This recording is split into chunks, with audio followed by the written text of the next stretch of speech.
turn now... Well, Lieutenant Bryson, I'm not sure that gives a full or quite fair interpretation of the document. Don't you think perhaps you ought to read the paragraph before? The preceding paragraph, sir? Yes. Quote, Dr. Schacht always attempted to play both sides of the fence. He told me, and I know he told both other American representatives in Berlin and various British representatives, that he disapproved of practically everything the Nazis were doing. I recall on several occasions his saying, after the Nazi Party came into power, that if the Nazis were not stopped, they were going to ruin Germany and the rest of the world with it. I recall distinctly that he emphasized to me that the Nazis were inevitably going to plunge Europe into war. Mm-hmm. Close quote. If the court please, I would like to read also from the last paragraph. Mm-hmm. Quote, in my opinion, Schacht was in no sense a captive of the Nazis. He was not compelled to devote his time and his capacities to their interest. His situation was such that he would most likely have been able either to work on a much less restrained scale or to abstain from activity entirely. He continued to lend his services to the Nazi government out of opportunism. Close quote.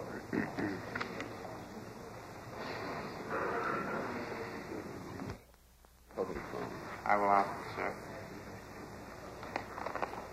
I offer in evidence United States Exhibit number 628, consisting of excerpts from a pretrial interrogation of Schacht on 24 August 1945.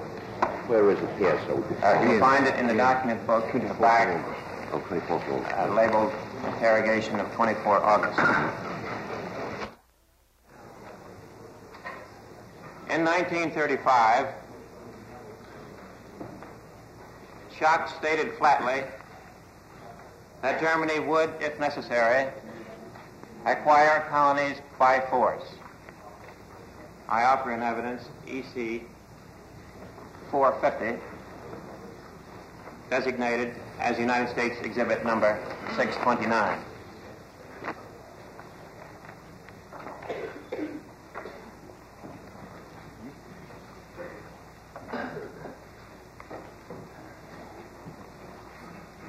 This document consists of an affidavit of S.R. Fuller, Jr., together with a transcript of his conversation with Schacht at the American Embassy in Berlin on 23 September 1935. I wish to read from page 6 of the document.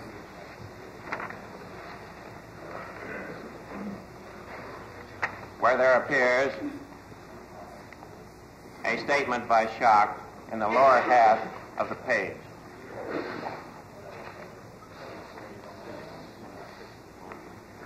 What was the date of the conversation? The conversation occurred on 23 September 1935.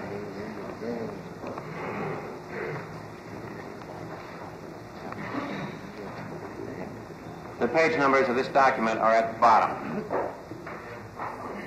And I quote from page 6.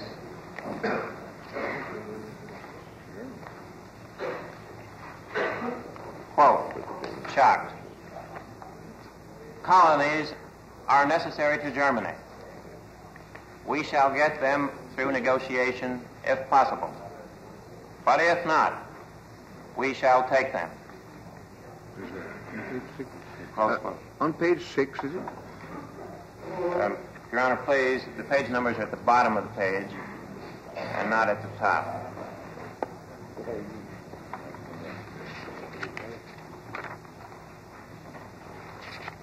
I'm on page 6. Oh.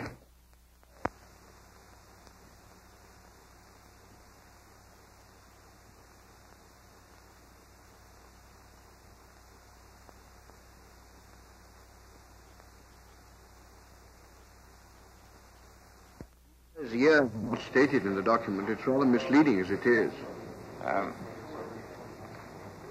Court, please, the exhibit which is in evidence will show the dates. Yes, I'm not blaming you, but it is misleading. Because it looks like September the 19th and December the 21st. And as there were 3 years interval between, it makes a difference. That's right, isn't it? Yes, that is not 3 years, sir. Is it? Yes, that's right. I'm sorry, the excerpt simply shows the page numbers from the exhibit and not the dates.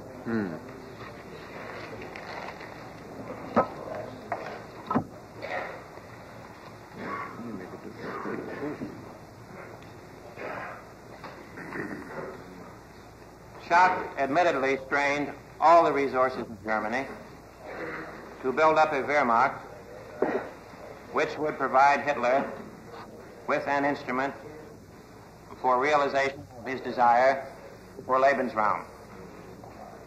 In this connection, I offer in evidence EC 369, United States Exhibit number 31, consisting of a memorandum from the Reichsbank Directorate signed by Schacht, Hitler, dated 7 January 1939. I wish to read the last paragraph of the first page.